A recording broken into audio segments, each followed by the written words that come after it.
چادریں چڑھاتے ہیں آپ مزارات پر، آپ کیوں نہیں پوچھتے کہ چادر کیوں چڑھاتے ہیں؟ کیا بیسک کانسیپٹ ہے اس کے پیچھے؟ اس میں بزرگ کا کیا فائدہ ہے، آپ کا کیا فائدہ ہے؟ کہاں قرآن و حدیث میں لکھا ہے کہ مزار کے اوپر چادر چڑھاؤ؟ ہم نے اس کو ایک ایسی رسم بنا لیا ہے کہ عرس چادر چڑھانے کے بغیر پورا ہی نہیں ہوگا۔ ہر شخص چادروں کی منت مان رہا ہے کہ جی میرا کام ہو گیا تو میں فلاں مزار پہ چادر چڑھاؤں گا۔ بھئی کیوں مان رہے ہو منت؟ ذرا بتاؤ تو صحیح نا، اپنے آپ سے کویسچن کرو، کیوں چڑھا رہے ہو آپ چادر منت کی؟ اس میں کس نے منت مانی تھی؟ نبی نے مانی تھی، صحابہ نے تصور دیا مزار پہ چادر چڑھانے کا، کہاں سے آیا یہ؟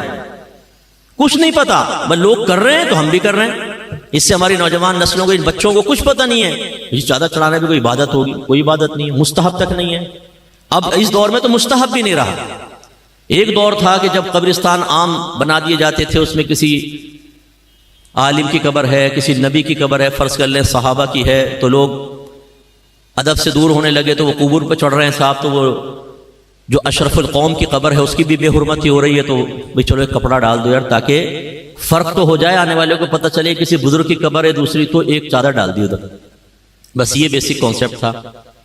پھر بعد میں جب بزرگان دین فوت ہونے لگے تو لوگ جیسے آ کر فاتحہ وغیرہ پڑھ رہے ہیں، بیٹھ کے قرآن پڑھ رہے ہیں، دھوپ پڑ رہی ہے، تو ارادہ کیا کہ قبہ بنا دیا جائے، ایک عمارت صاحب مزار کے لیے، تاکہ لوگ آ کے اس کے سائے میں آرام سے پڑھ سکیں۔ اور خاص طور پہ جب سال گزرتا تھا جس کو ہم آج کل عرس کہتے ہیں، تو پھر لوگ آئیں گے، بیٹھیں گے، کثیر تعداد ہوتی ہے کہ چلو بھائی، پھر ایک عمارت بن گئی۔ جب عمارت بن گئی تو جو عام قبور سے امتیاز قائم کرنا تھا وہ عمارت کے ذریعے حاصل ہو گیا، اب چادر کی تو ضرورت ہی ختم ہو گئی۔ لیکن سنی کو تو ایک نیا مشغلہ چاہیے، جو نیا مشغلہ شروع ہو جائے اس کو کبھی نہیں چھوڑے گا، اصل دین کو گھر میں داخل نہیں ہونے دے گا۔ انہوں نے کہا بھائی قبہ بن گیا، ابھی چادر کی رسم تو چلے، وہ چل پڑی صاحب رسم۔ اچھا پہلے چادریں ڈالتے تھے موٹی، کیونکہ یہ ریشمی اور باریک کپڑے تو ایجاد نہیں ہوئے تھے، وہ ہاتھوں سے بنے ہوئے کپڑے، اس میں یہ ہوتا تھا کہ کسی نے 2 چادر ڈال دی تو ایک صاحب مزار کی طرف سے صدقہ کر دی، ایک پڑی ہوئی ماں بہن امتیاز کے لیے، فرق کرنے کے لیے، باقی ایک نہیں تھی رسمیں پہلے۔ اب صورتحال یہ جو مزار پہ چادر ڈلتی ہے ذرا دیکھ لیں آپ، ایک تو پہلے اس میں پورا لکھا ہوتا ہے کلمہ پاک یا آیت الکرسی، کہ آپ اسے کسی اور کام میں استعمال ہی نہیں کر سکتے، اور یا پھر اتنی باریک ریشم کی چادر ہوتی ہے، جیسے داتا صاحب کے مزار پہ اکثر آپ دیکھیں گے کہ اس کو آپ، وہ کسی کام نہیں آ سکتی، وہ لباس بھی نہیں بن سکتا، اس کو یوں دیکھیں گے نا اس میں نظر آئے گا آر پار، اتنی وہ باریک سی ہوتی ہے، اور اس پہ آیت الکرسی چمکی سے لکھی ہوئی ہے نا، پہلے لکھ کر اس پہ چمکی ڈال دیتے ہیں، اب جو پکڑے وہ ہاتھ پہ چمکی، منہ پہ چمکیاں، جس سے وضو ہی خطرے میں پڑ جائے۔ اب وضو کریں گے تو یہ چمکیاں لگی ہوئی ہیں، کہاں سے وضو ہوگا؟ اور پھر آپ کبھی دیکھیں اس کٹہرے کے اندر جو آدمی کھڑا ہوا ہے، یہ جب آپ ریشمی چادر ڈالتے ہیں وہ ایک دوسرے پہ پھسلتی ہے گر کے نا، ٹک تو سکتی نہیں ہے، وہ اس کے پیروں میں، وہ آیت الکرسی کے اوپر چڑھ رہا ہوتا ہے، قرآن کے اوپر چڑھ رہا ہوتا ہے، میں نے اپنی آنکھوں سے دیکھا یہ منظر۔ اور پھر کیا ہوتا ہے کہ آپ نے وہ ڈالی، وہ جمع کرتے جاتے ہیں، پھر یوں دکان پہ پہنچتی ہے نا، کم قیمت پہ دکان والا دوبارہ خریدتا ہے، استری شستری مارتا ہے، پھر دوبارہ، ماشاءاللہ ہے نا ہم لوگ آپ کا کاروبار چلانے کے لیے چادروں کی منت مان رہے ہیں کہ جی میرا کام ہو گیا میں چادر چڑھاؤں گا۔ بھائی منت کسے کہتے ہیں؟ سب سے پہلے یہ سوچو، مجھے یقین ہے آپ میں بہت کم لوگ جانتے ہوں گے کہ منت کیا ہے، کسے کہتے ہیں منت، اس کا کیا شرعی تصور ہے، بہت کم لوگ جانتے ہوں گے، کیونکہ میرا 30 سالہ تجربہ ہے، مجھے معلوم ہے کہ ہم کتنی معرفت رکھتے ہیں۔ دوسری بات یہ چادر کی منت کہاں سے ایجاد ہوئی؟ اب ہم کہیں گے ہمیں نا مفتی صاحب ہم نے ایجاد کیا۔ اب یہ جب باتیں ہم کرتے ہیں یہ ہے اصلی دین جو میں آپ کو سمجھا رہا ہوں۔ ہمارے وہ لوگ جنہوں نے ان چیزوں کو پروموٹ کیا ہے، ہمارے اہل سنت میں ان کو ڈال کر ہمیں بدعتی کہلوایا، ہمیں قبر پرست کہلوایا، ان کے مقاصد کو پہنچتی ہے ٹھیس۔ وہ پیر کی شکل میں بھی آپ کو نظر آئے گا، وہ مقرر کی شکل میں بھی نظر آئے گا، وہ مصلح کی، وہ مبلغ کی شکل میں بھی نظر آئے گا، ان کی ناکوں میں لگے ہوئے سینسر۔ یہ مفتی صاحب پتہ نہیں کیسی باتیں کرتے ہیں، شاید پٹڑی سے اتر گئے۔ تو میں بولتا ہوں تمہاری چڑھی ہوئی ٹرین ادھر آؤ تو میں دیکھتا ہوں کہ تم پٹڑی پہ چڑھے ہوئے ہو میں پٹڑی پہ چڑھا ہوا ہوں۔ آئیں قرآن و حدیث کے اوپر پیش کرتے ہیں نا چیز کو، نہ آپ کی نہ میری۔ میرے آقا نعمت امام اہل سنت مجدد دین و ملت پروانہ شمع رسالت عظیم البرکت عظیم مرتبت شاہ احمد رضا خان رحمت الرحمان فرماتے ہیں کہ اگر بزرگوں کی طرف منسوب کوئی چیز ہمارے سامنے پیش کی جائے گی، ہم اسے سب سے پہلے قرآن و حدیث پر پیش کریں گے۔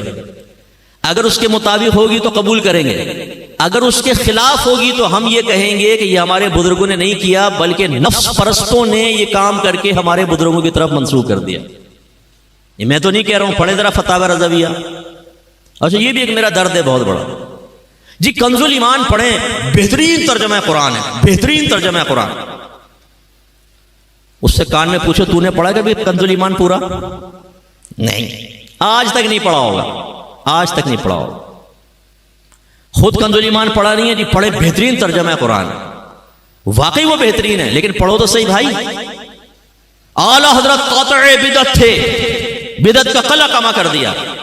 کہاں کیا ہے؟ آپ کو کیسے پتہ چلا؟ آپ کہیں جی فتاوی رضویہ پڑھیں. اچھا تم نے پڑھا ہے؟